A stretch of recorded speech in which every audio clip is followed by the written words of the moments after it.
ॐ श्री परमात्मने नमः। अथ दशमोऽध्यायः। विभूतियोगः।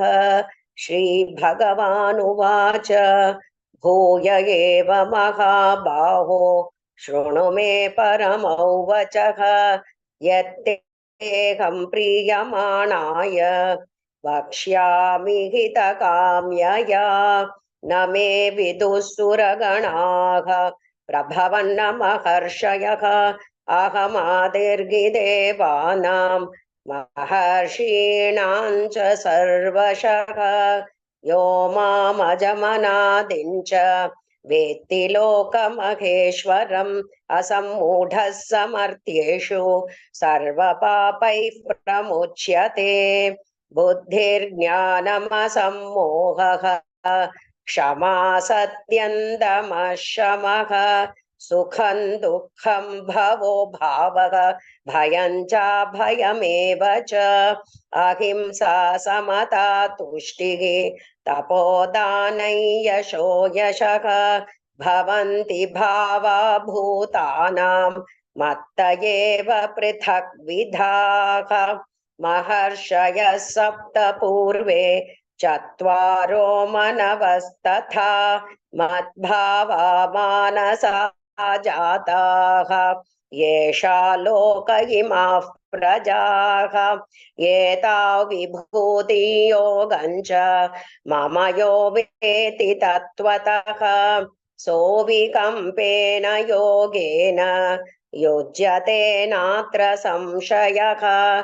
अहं सर्वस्य प्रभवः मत्तः सर्वं प्रवर्तते इति मत्वा भजन्ते मां बुधा भावसमन्विताः। मच्चित्ता मद्गतः प्राणाः बोधयन्तः परस्परं कथयन्तश्च मां नित्यं तुष्यन्ति च रमन्ति च। तेषां सततयुक्तानां भजतां प्रीतिपूर्वकं ददामि बुद्धियोगन्तं येन मामुपयान्ति ते। तेषामेवानुकम्पार्थम् अहमज्ञानजन्तमः नाशयाम्यात्मभावस्थः ज्ञानदीपेन भास्वता। अर्जुन उवाच परं ब्रह्म परं धाम पवित्रं परमं भवान् पुरुषं शाश्वतं दिव्यम् आदिदेवमजौ विभुम् आहुस्त्वां ऋषयः सर्वे देवर्षिर्नारदस्तथा असितो देवलो व्यासः स्वयं चैव ब्रवीषि मे।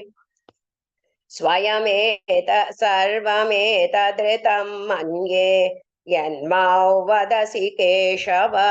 न हि ते भगवन् व्यक्तिं विदुर्देवानदानवाः। स्वयमेवात्मनात्मानं वेत्थत्वं पुरुषोत्तम भूतभावन भूतेश देवदेव जगत्पते। वक्तुमर्हस्य शेषेण दिव्या ह्यात्मविभूतयः याभिर्विभूतिभिर्लोकान् इमां स्त्वौ व्याप्य तिष्ठसि। कथौ विद्यामहै योगिन् त्वां सदा परिचिन्तयन् केषु केषु च भावेषु चिन्त्योऽसि भगवन्मया। विस्तरात्मनो योगं विभूतिं च जनार्दन भूयः कथय तृप्तिर्हि शृण्वतो नास्ति मे मृतम्। श्रीभगवानुवाच हन्त ते कथयिष्यामि दिव्या ह्यात्मविभूतयः प्राधान्यतः कुरु श्रेष्ठ नास्त्यन्तो विस्तरस्य मे। अहमात्मा गुडाकेश सर्वभूताशयस्थितः अहमादिश्च मध्यं च भूतानामन्त एव च आदित्यानामहौ विष्णुः ज्योतिषां रविरंशुमान् मरीचिर्मरुतामस्मि नक्षत्राणामहं शशि वेदानां सामवेदोऽस्मि देवानामस्मि वासवः इन्द्रियाणां मनश्चास्मि भूतानामस्मि चेतना रुद्राणां शङ्करश्चास्मि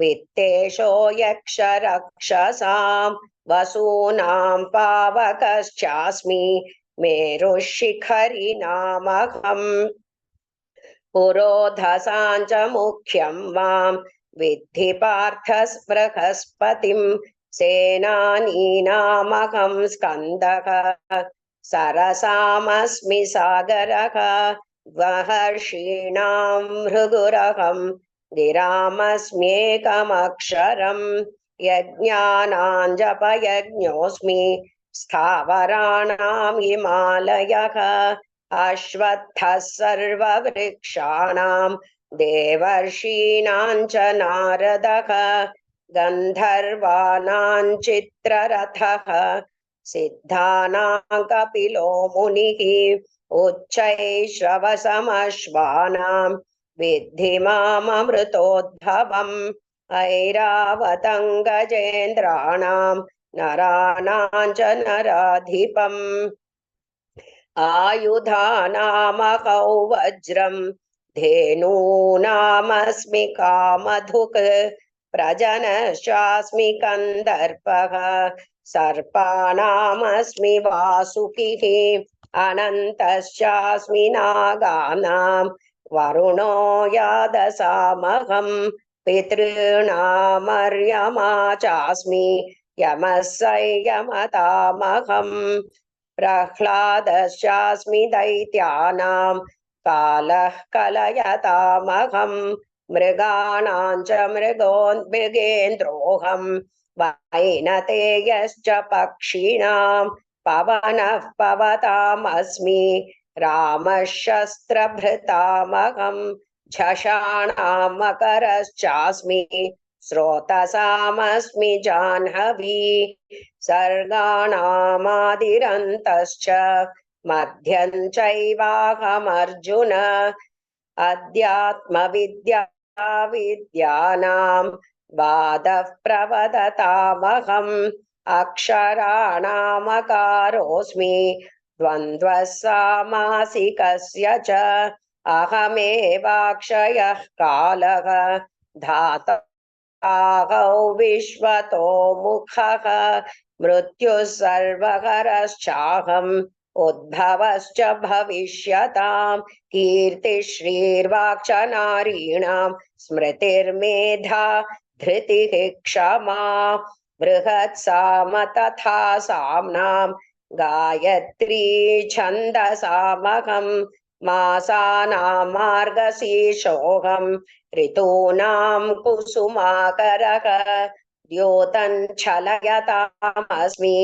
तेजस्तेजस्विनामहं जयोऽस्मि व्यवसायोऽस्मि सत्त्वं सत्त्ववतामहं वृष्णीनां वासुदेवोऽस्मि पाण्डवानां धनञ्जयः मुनीनामप्यहौ व्यासः कवीनामुशना कविः दण्डोतमयतामस्मि